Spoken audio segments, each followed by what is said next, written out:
Hello বন্ধুরা, আশা করি প্রত্যেকেই ভালো রয়েছো। হলিডে কোচিং ইউটিউব চ্যানেল পক্ষ থেকে সবাইকে স্বাগতম জানাই। তোমাদের রসায়ন বিদ্যার তড়িৎ রসায়নের অধ্যায়ের কিছু প্রশ্ন উত্তর নিয়ে হাজির হয়ে গিয়েছি। আজকে আমি তোমাদের জন্য তড়িৎ রসায়নের অধ্যায়ের 38টি প্রশ্ন উত্তর হাজির করব, যেগুলো পরীক্ষার জন্য খুবই গুরুত্বপূর্ণ। তাহলে চ্যানেলটি সাবস্ক্রাইব করে পাশে থাকা বেল আইকনটি প্রেস করতে ভুলবে না। নতুন বন্ধুদের শেয়ার করে জানিয়ে দিতে ভুলবে না। সম্পূর্ণ জ্ঞান লাভের জন্য সম্পূর্ণ ভিডিওটি দেখবে। পূর্বের ভিডিওগুলো যদি না দেখে থাকো, আই বাটনের ক্লিক থেকে অথবা এই ভিডিওর শেষে আইকন থেকে ভেসে ওঠা আইকন থেকে তোমরা দেখে নিতে পারো। সমস্যা থাকলে কমেন্ট সেকশানে জানাতে ভুলবে না। তাহলে শুরু করা যাক মূল পর্ব। তাড়াতাড়ি আমরা দেখে নেই প্রশ্নগুলো এবং তার উত্তর। তোমাদের কিন্তু এমসিকিউ প্রশ্নের 4টি অপশান থাকবে। এখানে কেবলমাত্র উত্তরটি দিয়েছি যাতে তোমরা খুব তাড়াতাড়ি এই প্রশ্নগুলোর উত্তর ভালো করে আয়ত্ত করতে পারো, এবং তোমরা কিন্তু এই প্রশ্নগুলো লিখে তৈরি করবে বা লিখে রেডি করবে, যাতে তোমাদের বুঝে উঠতে সুবিধা হয় এবং নাম্বার তুলতে আরও বেশি সুবিধা হয়। একের প্রশ্ন, জারণ বা অক্সিডেশন ও বিজারণ বা রিডাকশান বিক্রিয়াকে একসঙ্গে বলে কি বিক্রিয়া? যুগপৎ বিক্রিয়া বা রেডক্স রিঅ্যাকশন বলা হয়। দুইয়ের প্রশ্ন, কোনো পরমাণু বা আয়ন এক বা একাধিক ইলেকট্রন গ্রহণ করলে তাকে কি বলে? তাকে বিজারণ বা রিডাকশান বলা হয়। কোনো পরমাণু বা আয়ন এক বা একাধিক ইলেকট্রন বর্জন করলে তাকে কি বলে? তাকে জারণ বা অক্সিডেশন বলা হয়। Zn0 প্লাস Cu2 প্লাস থেকে Zn2 প্লাস প্লাস Cu0, এখানে কার জারণ ও কার বিজারণ হচ্ছে? Zn থেকে Zn2 প্লাস, এখানে দুটো ইলেকট্রন ছাড়ছে, ইলেকট্রন ছাড়লেই হবে তার জারণ। এই জন্য Zn থেকে Zn2 প্লাস হলো জারণ। Cu2 প্লাস দুটো ইলেকট্রন গ্রহণ করে কপার মৌলে পরিণত হয়েছে, কপার মৌল হলে বিজারণে পরিণত হয়েছে বা Cu2 প্লাস থেকে Cu বিজারণ ঘটেছে। পাঁচের প্রশ্ন, জারক বিজারক পদার্থের সাথে কি আদান প্রদান ঘটে? জারণ বিজারণের মধ্যে ইলেকট্রনের আদান প্রদান ঘটে। ছয়ের প্রশ্ন, জারণ বিজারণ প্রক্রিয়ায় বিজারক পদার্থ যতগুলি ইলেকট্রন বর্জন করে জারিত হয়েছে, ঠিক ততগুলি ইলেকট্রন জারক পদার্থ গ্রহণ করে বিজারিত হয়। এই উক্তিটি সত্য। অর্থাৎ জারণ বিজারণে ইলেকট্রনের পরিমাণ গ্রহণ এবং বর্জন করার পরিমাণ কিন্তু সমান। সাতের প্রশ্ন, জারণ বিজারণ প্রক্রিয়ায় জারক পদার্থের ধনাত্মক যোজ্যতা বৃদ্ধি পায়, উক্তিটি কিন্তু মিথ্যা।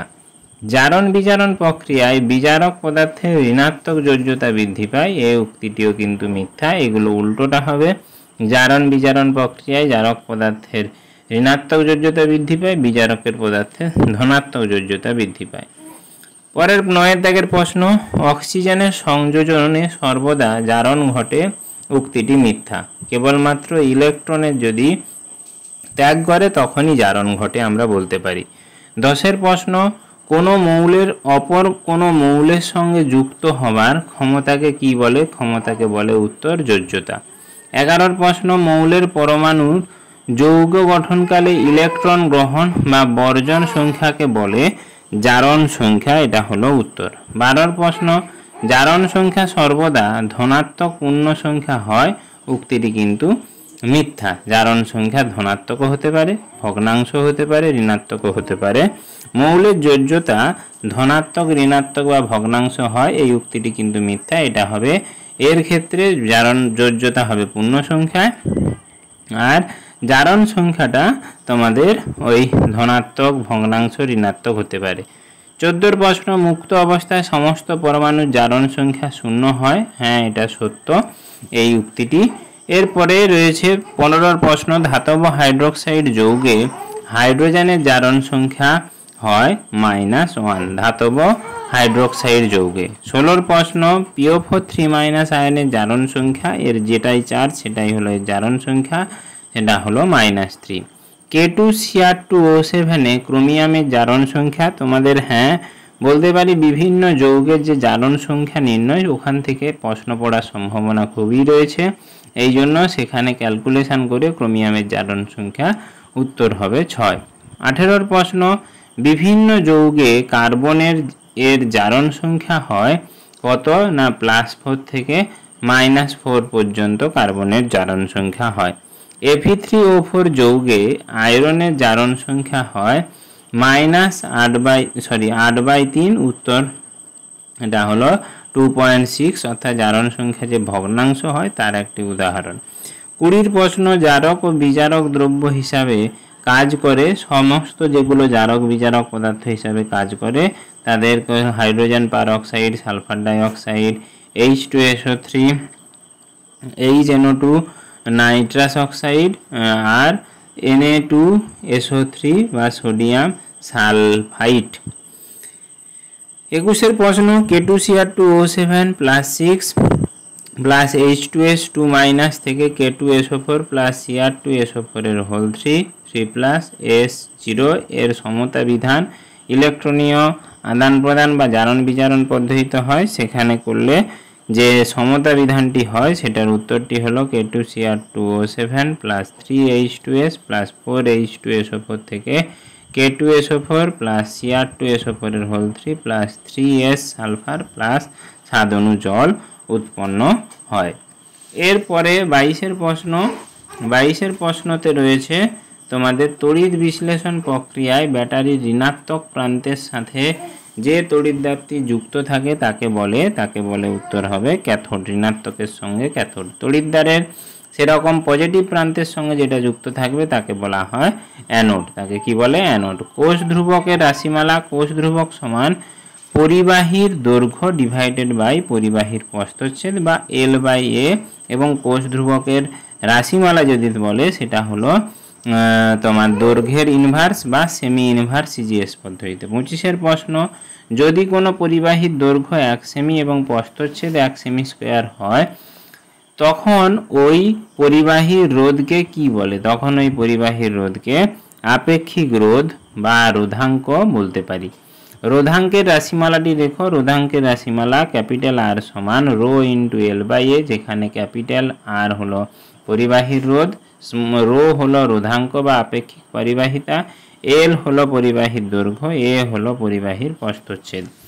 27 প্রশ্ন, রোধাঙ্ক বা আপেক্ষিক পরিবাহিতার CGS একক ওহম, সেমি হলো রোধাঙ্কের বা আপেক্ষিক পরিবাহিতার একক। 28 প্রশ্ন, পরিবাহিতা রাশিমালা লেখো। পরিবাহিতার রাশিমালা ল্যামডা সমান 1/r সমান 1/ρ × A/L বা কাপ্পা × 1/L/A। কাপ্পা হলো আপেক্ষিক পরিবাহিতা, বলা হয় কাপ্পাকে। আপেক্ষিক পরিবাহিতার একক ওহম ইনভার্স, সেমি ইনভার্স বা মো। সেমি ইনভার্স হলো আপেক্ষিক পরিবাহিতার একক, মো হলো ওহম ইনভার্সকেই বলা হয়। 30 প্রশ্ন, কোষ ধ্রুবক বা সেল কনস্ট্যান্ট ও আপেক্ষিক পরিবাহিতার সাথে কোষ কেমন সম্পর্ক? কোষ ধ্রুবক সমান আপেক্ষিক পরিবাহিতা বাই পরিবাহিতা এবং কোষ ধ্রুবকের একক সেমি ইনভার্স, আগেই বলেছি। 31 প্রশ্ন, আপেক্ষিক রোধের বা রোধাঙ্কের অনন্যককে কি বলে? রোধাঙ্কের অনন্যককে আপেক্ষিক পরিবাহিতা কাপ্পা দ্বারা ডিনোট করা হয় বা কাপ্পা বলে। 32 প্রশ্ন, তুল্যাঙ্ক পরিবাহিতার একক হলো মো সেমি স্কোয়ার গ্রাম ইকুইভ্যালেন্ট ইনভার্স বা ওহম ইনভার্স সেমি স্কোয়ার গ্রাম ইকুইভ্যালেন্ট ইনভার্স তুল্যাঙ্ক পরিবাহিতার একক। তুল্যাঙ্ক পরিবাহিতার রাশিমালাটি হলো lambda equivalent equal to kappa × V equal to 1000 কাপ্পা/C। তুল্যাঙ্ক পরিবাহিতা তড়িৎ বিশ্লেষ্য কি পরিমাণ নেওয়া হয়? 1 গ্রাম তুল্যাঙ্ক পরিমাণ নেওয়া হয়। মোলার পরিবাহিতার ক্ষেত্রে কি পরিমাণ তড়িৎ বিশ্লেষ্য নেওয়া হয়?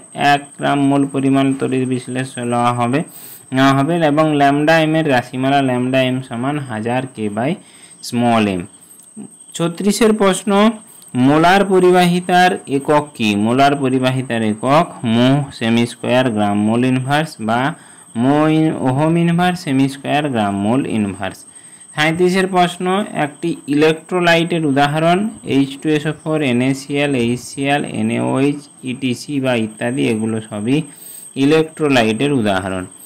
38 প্রশ্ন, বিয়োজন মাত্রা বা ডিগ্রি অফ ডিসোসিয়েশন বা আয়নায়ন মাত্রা ডিগ্রি অফ আয়নাইজেশন কাকে বলে? কোনো তড়িৎ বিশ্লেষ্য অণুগুলি যে পরিমাণ বিয়োজিত বা আয়নিত হয় সেই পরিমাণকে বলে ওই বিশেষ পদার্থের বিয়োজন মাত্রা বা আয়নায়ন মাত্রা। আজকে এইখান পর্যন্তই। পরবর্তী কোনো এক সময়ে আবার কোনো একদিন নতুন একটি ভিডিও নিয়ে হাজির হয়ে যাব। ততদিনের জন্য ধন্যবাদ, নমস্কার।